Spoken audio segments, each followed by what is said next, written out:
16장. 예수님께서 제자들에게 또 말씀하셨습니다. 어떤 부자에게 재산을 관리하는 일꾼이 있었는데 이 일꾼이 재산을 낭비한다는 소문이 들렸다. 그래서 그를 불러다가 말했다. 내가 자네에 관해 들은 소문이 어찌 된 일인가? 더 이상 자네를 일꾼으로 쓸 수 없으니 자네의 일을 정리해주게. 그러자 그 일꾼이 속으로 생각했다. 주인이 내 일을 빼앗으니 어떻게 해야 하나? 땅을 파자니 힘이 없고 국어를 하자니 창피한 노릇이구나. 내가 할 일을 알았다. 내가 이 자리에서 물러날 때 사람들이 나를 집으로 맞이하게 만들어야겠다. 그 일꾼은 주인에게 빚진 사람들을 하나씩 불렀다. 첫째 사람에게 물었다. 주인에게 빚진 것이 얼마요? 그가 올리브 기름 100마리요 라고 대답하자 그 일꾼이 말했다. 당신의 문서가 여기 있으니 어서 앉아서 50마리라고 적으시오. 또 다른 사람에게 그가 진 빚이 얼마냐고 물었다. 밀 100섬이요 라고 대답하자 그 일꾼이 말했다. 당신의 문서가 여기 있으니 80섬이라고 적으시오. 주인이 그 불의한 일꾼이 슬기롭게 행동하는 것을 보고 그를 칭찬하였다. 이 시대의 아들들이 자기 일을 처리하는 데 있어서는 빛의 자녀들보다 더 슬기롭다. 내가 너희에게 말한다. 불의한 재물로 친구를 사귀어라. 그러면 그 재물이 없어질 때 그들이 너희를 영원한 것으로 맞아들일 것이다. 아주 작은 일에 충실한 사람은 많은 것에도 충실하다. 아주 작은 일에 충실하지 못한 사람은 많은 것에도 충실하지 못하다. 그러므로 너희가 불의한 재물에도 충실하지 못하면 누가 참된 것을 너희에게 맡기겠느냐? 너희가 다른 사람의 것에 충실하지 못하면 누가 너희 몫을 너희에게 주겠느냐? 그 어떤 종도 두 주인을 섬길 수 없다. 한 편을 미워하고 다른 편을 사랑하든지 아니면 한 편에게는 충성을 하고 다른 편은 무시하든지 할 것이다. 너희는 하나님과 재물을 함께 섬길 수 없다. 돈을 좋아하는 바리새파 사람들이 이 모든 것들을 들었습니다. 그리고 예수님을 비웃었습니다. 예수님께서 이들에게 말씀하셨습니다. 너희는 사람들 앞에서 스스로를 의롭다고 한다. 그러나 하나님께서 너희의 마음을 아신다. 사람에게 존경을 받는 것이 하나님께는 미움을 받는 것이다. 율법과 예언자의 때는 요한까지이다. 그러나 요한 이후로부터는 하나님 나라의 복음이 전파된다. 모든 사람이 그 나라에 들어가려고 힘쓰고 있다. 율법의 작은 글자 하나가 떨어져 나가는 것보다 하늘과 땅이 없어지는 것이 더 쉬울 것이다. 자기 아내와 이혼하고 다른 여자와 결혼하는 사람은 누구나 간음죄를 짓는 것이다. 남편과 이혼한 여자와 결혼하는 사람도 간음죄를 짓는 것이다. 예수님께서 말씀하셨습니다. 어떤 부자가 있었다. 이 사람은 언제나 가장 비싼 옷을 입고 매일 호화스럽게 살았다. 한편 그 집 대문 앞에는 나사로라는 한 가난한 사람이 누워 있었는데 몸에는 부스럼투성이었다. 그가 부자의 식탁에서 떨어지는 부스러기로 줄인 배를 채우기를 원했다. 심지어 개들이 와서 그의 부스럼을 핥았다. 어느 날 그 거지가 죽어 천사들에게 이끌려 아브라함의 팔에 안겼다. 부자도 죽어 땅에 묻혔다. 부자는 지옥에서 고통 가운데 있다가 눈을 들어보았다. 멀리 아브라함이 보이고 나사로가 그의 품에 안겨있는 것을 보았다. 그가 소리쳐 말했다. 아버지 아브라함이여, 제게 자비를 베풀어 주십시오. 제 혀를 적실 수 있도록 나사로의 손가락 끝에 물을 찍어 제게 보내주십시오. 제가 이 불꽃 가운데서 몹시 고통을 당하고 있습니다. 그러나 아브라함은 말했다. 얘야, 내가 살아있을 때 좋은 것을 마음껏 누렸고 나사로는 온갖 나쁜 것을 겪은 것을 기억하여라. 이제 나사로는 여기서 위로를 받고 너는 고통을 받는다. 이뿐 아니라 우리와 너희 사이에는 큰 구렁이 있어서 어느 누구도 너희를 돕기 위해 건너갈 수 없고 아무도 그곳에서 우리에게로 건너올 수 없다.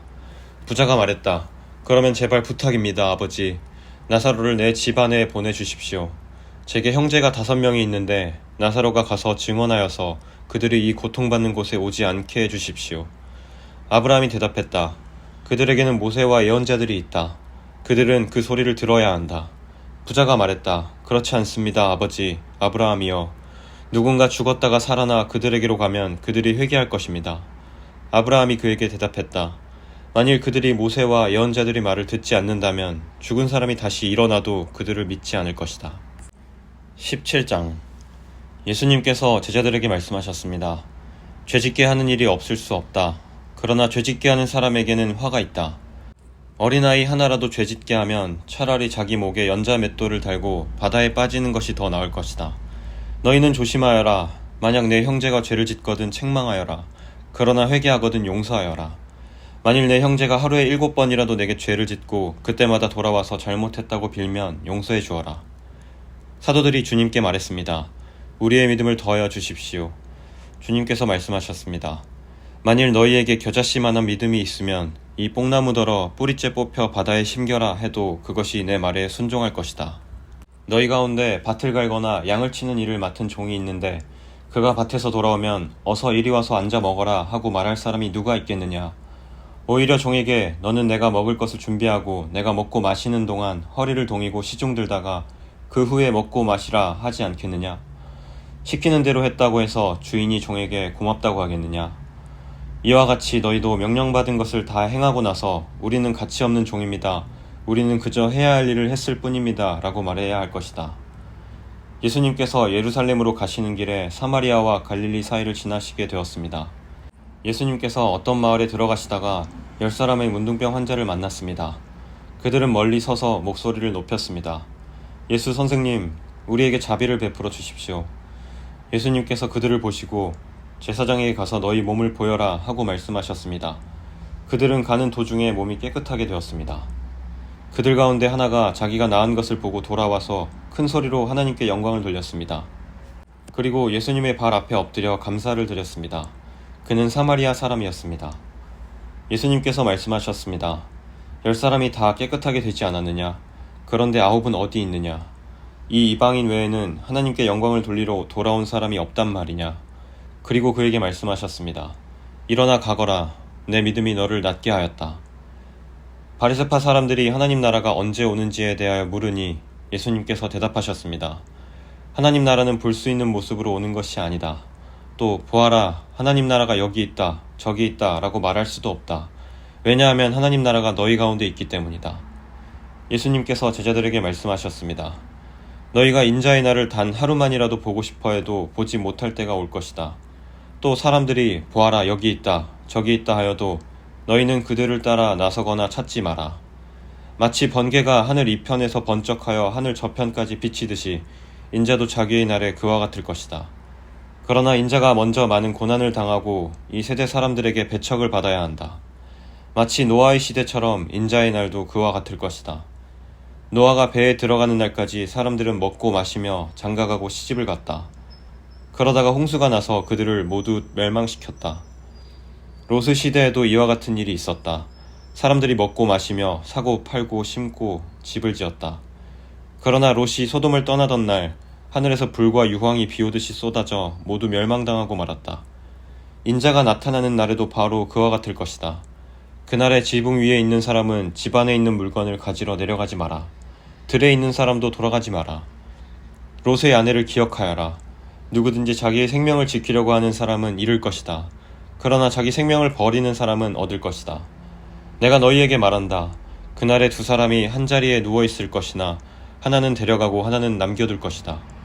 두 여자가 같은 곳에서 함께 맷돌을 갈고 있을 것이나 하나는 데려가고 하나는 남겨지게 될 것이다.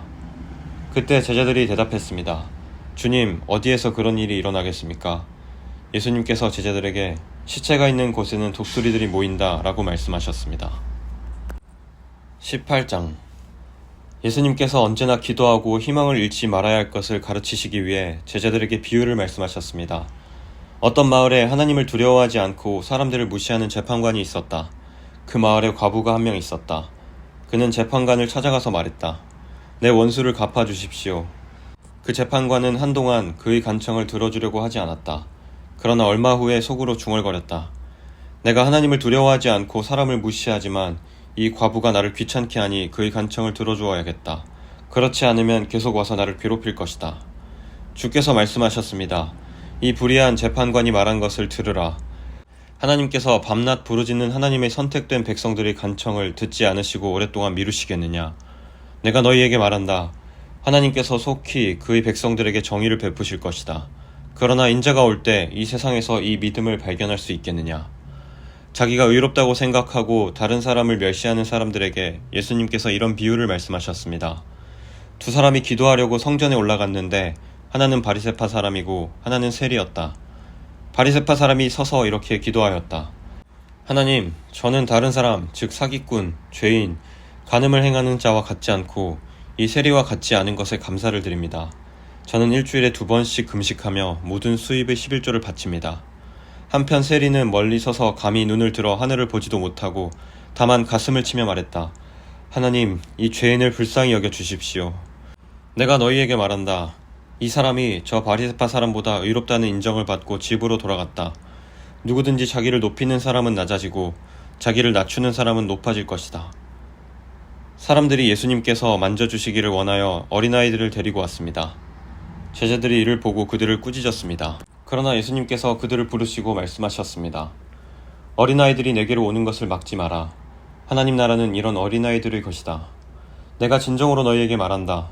어린아이와 같이 하나님 나라를 받아들이지 않는 사람은 하나님 나라에 들어갈 수 없다. 어떤 지도자가 예수님께 선한 선생님, 영생을 얻으려면 무엇을 해야 합니까? 라고 물었습니다. 예수님께서 대답하셨습니다. 왜 나를 선하다고 하느냐? 선한 분은 오직 하나님 한 분뿐이시다. 너는 계명들을 알고 있다. 간음하지 마라. 살인하지 마라. 도둑질하지 마라. 거짓 증언하지 마라. 내 아버지와 어머니를 공경하여라. 그가 대답했습니다. 이 모든 것을 저는 어려서부터 다 지켜왔습니다.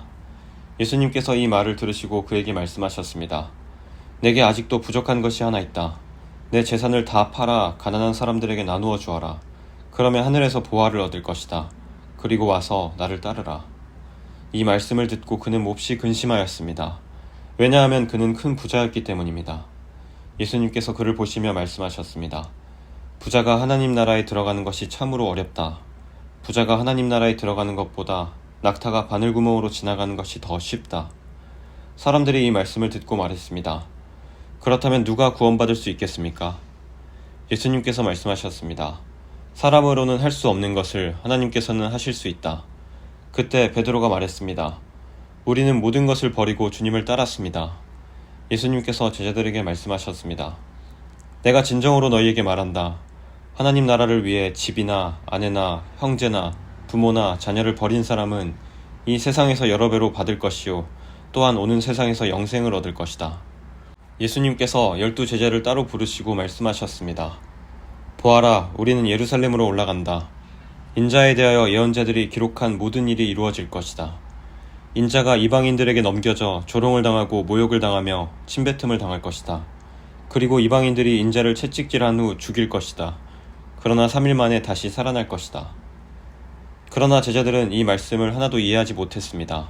이 말씀의 뜻이 감추어져 있어서 제자들은 예수님이 하시는 말씀을 이해하지 못했습니다. 예수님께서 여리고에 가까이 가셨을 때였습니다. 어떤 보지 못하는 사람이 길가에 앉아 구걸하고 있었습니다. 많은 사람들이 지나가는 소리를 듣고 그가 무슨 일인지 물었습니다. 사람들이 나사렛 예수님이 지나가신다고 말해주었습니다. 그러자 그가 큰 소리로 외쳤습니다. 다윗의 자손 예수님, 제게 자비를 베풀어 주십시오. 앞서가던 사람들이 그를 엄히 꾸짖으며 조용히 하라고 했습니다. 그러나 그는 더욱 큰 소리로 외쳤습니다. 다윗의 자손이여, 제게 자비를 베풀어 주십시오. 예수님께서 걸음을 멈추시고 그를 데려오라고 명하셨습니다. 그가 가까이 왔을 때 예수님께서 물으셨습니다. 무엇을 해주기를 원하느냐? 그러자 그가 대답했습니다. 주님, 다시 보기를 원합니다. 예수님께서 그에게 말씀하셨습니다. 눈을 떠 보아라. 내 믿음이 너를 낫게 하였다. 그 즉시 그가 눈을 뜨고 예수님을 따르며 하나님께 영광을 돌렸습니다. 모든 사람들이 이것을 보고 하나님께 찬양을 드렸습니다.